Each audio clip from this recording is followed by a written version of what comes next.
Tonight on News 12, we're learning more about the man who allegedly made terroristic threats inside one of the most religious communities in America.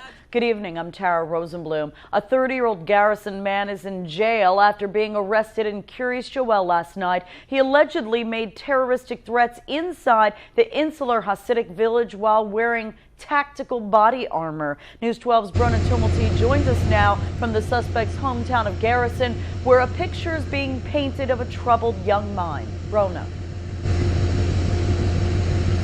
Tara, that man, Frank Zebzda, was arraigned in Monroe last night over what happened in Kiryas Joel. And while he is accused of making those terrorist threats and trying to intimidate the people in the village, he says he loves this country and he's not a terrorist.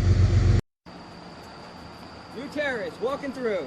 Our cameras were rolling Friday night as 30-year-old Frank Zebzda headed to arraignment in Monroe. Are you a terrorist? Absolutely not. Why were you wearing a bulletproof vest? Because you're allowed to by the Second Amendment. Do you have anything else to say? I love America. Dozens watched as he was arrested in Kiryas Joel earlier in the day after allegedly making terrorist threats dressed in tactical body armor and claiming to be a member of the sovereign nation movement. Look out for KJ, they're corrupt as hell.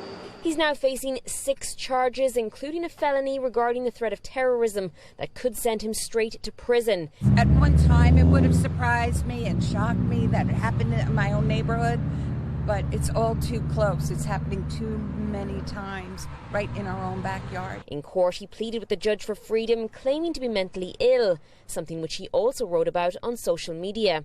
In one post, he talks about mental illness being a black cloud and says in part, though we angrily lash out, we have no way to cope or express how to feel better in that moment. We have a lot of people who are on the edge of mental stability, and we don't have good systems in this country for supporting them and getting them the help they need.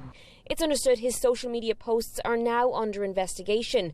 Other topics include references to the Black Lives Matter movement, 9/11, the terrorist attacks in France, and even at least one comment directed towards hacktivist group Anonymous, in which he asks for help getting his own organisation, the 13th Agenda, off the ground. Now, Zebzda did tell the judge in court last night he wants to represent himself in court because he, quote, knows the Constitution very well. The judge set bail at $150,000. Zebzda is currently in the Orange County Jail and he is due back in court on Monday.